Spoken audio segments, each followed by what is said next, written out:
Mega GK mega GK mega GK mega GK mega GK mega GK mega GK mega GK मेरे up and down बहुत ज्यादा हुए हैं और to be honest but आपने उन सब ने सारे मेंटर्स ने मुझे हमेशा एक ही चीज सिखाई थी कि उससे लर्निंग लो जितनी अच्छी लर्निंग ले सकते हो। 3 बातें ऐसी जो तुझे लगता है किसी भी बच्चे को तैयारी करते में करनी चाहिए और 3 ऐसी जो नहीं करनी चाहिए। The first thing is to be well versed with the PYQ. Means A-Lit is something जिसमें बहुत सारी चीजें हैं करने को बट प्रोमिनेंट चीजें जो कंटिन्यूसली पूछी जाती हैं। If I talk about AR, they have 10 to 15 topics, but जो मोस्टली आते हैं वो है सिलोजिज्म। मीन्स उसको अगर जिसने कर लिया और AR अगर 20 मार्क्स की भी आ रही है तो 10 मार्क्स तो तुम पक्का ले आओगे। तो PYQ को अच्छे से करना और उसमें से फाइंड आउट करना कि कौन से नंबर से आप टॉपिक से आपको ज्यादा नंबर आने वाले हैं। दूसरा था reading speed matters a lot. अगर इस बार पेपर भी इजी था तो भी तुम्हें जल्दी, जैसे मैंने था 10 मिनट्स बिफोर कंप्लीट कर लिया था तो मेरे पास टाइम था कि मैं उन क्वेश्चन को गॉच करूं जो कि डबल माइंडेड है और जो मुझे लग रहा है मेरे गलत हो सकते हैं। तो after completing my whole paper मैंने उन क्वेश्चन को छोड़ दिया था जो मेरे को लग रहा था अभी सही नहीं है। Then I went through again in these 10 minutes to catch them through कि हाँ इनमें से ये है, एक बार और इसको कर सकते हो, ये अभी भी सही हो सकता है। Reading speed. और थर्ड इज तुम्हें वैरायटी ऑफ टॉपिक के बारे में पता है। जैसे रीडिंग तो आती है सबको बट तुम्हें बहुत सारे टॉपिक में तुमको रीड किया हो जो कि मोस्टली लोग फ्लैट के साथ करते हैं। अगर उनको रीडिंग पसंद है और सर पसंद क्या है करनी ही पड़ती है तो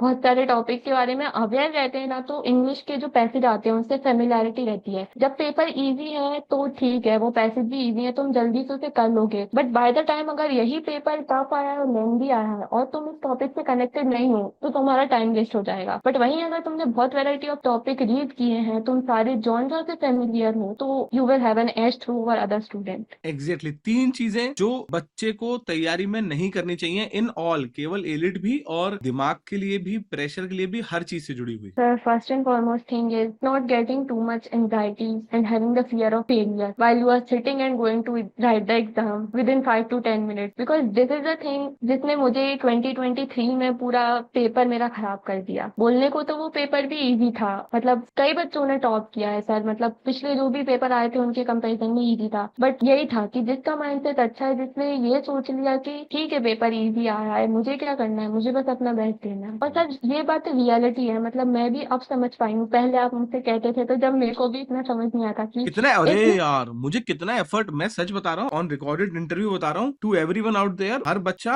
जो भी टीचर्स के लिए ये मैसेज है कि सर एंड मैम, हर बच्चा एक जैसा नहीं होता है। कुछ बच्चा आपसे बहुत एफर्ट मांगता है, कुछ कम मांगता है, कुछ ज्यादा मांगता है, और आप कभी भी किसी बच्चे को इस बात पे जज नहीं कर सकती कि वो आपसे कितना एफर्ट मांग रहा है। टू एवरीवन आउट देयर, ये बच्ची को समझाने के लिए मुझको एफर्ट देना पड़ता था क्योंकि ये रुक जाती थी, ये मना कर देती थी ये साफ कि मैं नहीं समझ पा रही हूँ आप क्या कह रहे हो। ये नहीं समझती थी और मेरे को इसको बार बार समझाना पड़ता था। बट किसी भी, जैसे कहते हैं ना, किसी भी इंसान को जिंदा रहने के लिए अगर ऑक्सीजन की जरूरत होती है तो किसी भी टीचर को टीचर बने रहने के लिए पेशेंस की जरूरत होती है। इतने पेशेंस की जरूरत होती है कि आप बच्चे का हाथ नहीं छोड़ सकते। तू कुछ बता रही थी, सॉरी, मैं तुझसे ये सवाल नहीं पूछूंगा कि क्या मैंने तेरे साथ पेशेंस दिखाई नहीं दिखाया, क्योंकि मुझे पता है और तेरे को पता है कि हमने पेशेंस दिखाया और यस बहुत सर। पेशेंस दिखाया। वो दिखाना पड़ेगा ना बेटा, तू परफेक्ट नहीं है, मैं परफेक्ट नहीं हूँ, इस दुनिया में कोई बच्चा परफेक्ट नहीं है। और अगर हम लोगों ने केवल परफेक्ट बच्चे को सोच के पढ़ाई कराई तो फिर तुमने क्या पढ़ाया, वो तो बच्चा था, तुमने क्या करा, कुछ नहीं करा, घर बैठो। पॉइंट समझ रही है ना। अगर आगे चल के, मैं जब कभी कहता हूँ कि आगे चल के तुम सब भी इस कम्युनिटी का पार्ट बनने हो, और मैं हमेशा सारे, तुम देखो रिया को, नियति को, कार्तिकेय को, विधि को देखो, अनुभा को देखो, सबको देखो, इन लोगों के अंदर पेशेंस लेवल कितना अच्छा हो गया है। एक 19-20 साल का बच्चा तुमको समझता है, ऐसा नहीं डांटता नहीं है, बट गलत बात पे नहीं डांटता है, सही बात पे डांटता है, नहीं तो समझता है तुमको। कितनी प्यारी बात हो गई है। और सेकंड बड़ा जो डोंट हमें नहीं करना चाहिए, keep on changing our resources, जो कि मोस्ट ऑफ बच्चे करते हैं और एंड द एंड उन्हें रियलाइज होता है कि हमने किया तो कुछ भी नहीं है। जीके में 10 सोर्स कर लिए बट रिवीजन के टाइम अब क्या करें, अब तो 10 सोर्स हैं और याद कुछ भी नहीं है अच्छे से। तो trusting the process, trust the person to whom you have devoted your time. Sir end में मैंने देखा है कई बच्चों को, मेरे पास भी मैसेज आए थे, तुम क्या कर रहे हो जीके में, ये क्या कर रहा है, वो क्या है। मेरा बस एक ही आंसर रहता था, जो स्टार्टिंग से किया है वो अभी करो ना, उसका रिवीजन करो। और सर सच में वो चीज जो आपने की है उसका रिवीजन करोगे, वो आपको इतना रिजल्ट देगी कि आप जो न्यू प्रोसेस करोगे वो कभी नहीं देगी, अभी नहीं है। 100% नहीं देगी। तो भैया क्या किया था पूरे साल सर जीके आपका में? सोर्स और क्या, mega thank GK. You so much, thank you so much. और तीसरी प्रॉब्लम जो इन बच्चे को गलती नहीं करनी चाहिए, depending too much on mock score. Sir मतलब आपको भी पता एग्जैक्टली। है मेरे मॉक में ज्यादा अच्छे मार्क्स नहीं आते थे कि मैं हमेशा ही 100 से ऊपर मार रही हूँ, ऐसा हाँ, नहीं रहता था। मेरे अप एंड डाउन बहुत बहुत ज्यादा हुए हैं और टू बी ऑनेस्ट, बट आपने उन सब ने सारे मेंटर्स ने मुझे हमेशा एक ही चीज सिखाई थी कि उससे उससे लर्निंग लो जितनी अच्छी लर्निंग ले सकते हो। और सर मैंने वही किया, और जो लास्ट में मैंने मेरा एसओपी बनाया ना उसमें मेरी हर एक बड़ी बड़ी लर्निंग लिखी हुई थी। तो मैं जब असली क्लैट में जब पेपर लिख रही थी ना, तो मुझे उस क्वेश्चन में हमेशा रियलाइज हो रहा था कि सौम्या ये नहीं करना है, ये तू मॉक में कर चुकी है और उससे तूने ये सीखा था। तो मेरी जो सिली मिस्टेक्स हुई थी ना सर, उसका स्कोप बहुत ज्यादा कम हो गया, और उसका स्कोप कम हुआ ना तो मेरे मार्क्स अच्छे आए। वहां बैठे बैठे मुझे रियलाइज हो रहा था कि ऐसा हुआ था, ये ऐसा मॉक आया था, मैंने इसमें ये गलती की थी। सर मेरे पास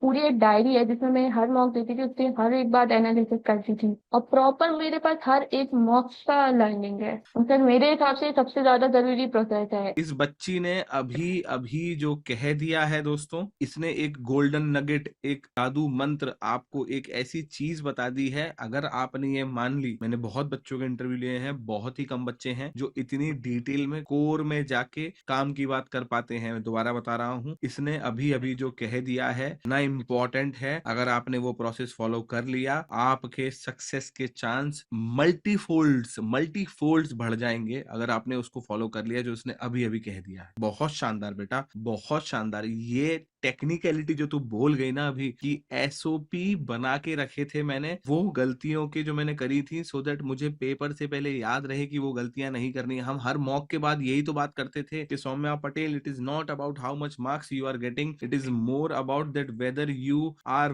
well aware, whether you are very much clear about your mistakes, और are you working on them और नॉट। Yes, sir. तो स्टार्टिंग के मंथ में तो नहीं, बट एंडिंग के मंथ में मुझे ये रियलाइज हो गया था कि मेरे जिस भी मार्क्स में मार्क्स कम आ रहे हैं उसमें मेरी वो सिली मिस्टेक वापस हो रही है जो मैं उसे ओवरकम कर चुकी हूँ। आपको याद हो तो मुझे बीच में एक बार टेंशन भी हुई थी अक्टूबर मंथ में। मैंने सर आपको बोला कि सर ऐसा क्यों हो रहा है, सर ये तो मैं ओवरकम कर चुकी थी, ये फिर से क्यों हो रहा है। तो आपने बोला कि कुछ नहीं, बस एक दो सेक्शनल डे, ज्यादा मत सोच, सब सही हो जाएगा। सर वही किया मैंने, पूरे मॉक निकाले, उनकी पूरी लर्निंग लिखी, और फिर से एसओपी में अपने देखा वापस कि मैं क्या कर रही थी और वापस से एक हो रहा है। बस एक दिन बैठ कर उनको अच्छे से देखा और समझा, और दूसरी बार मॉक दिया तो सर सब सही हो गया।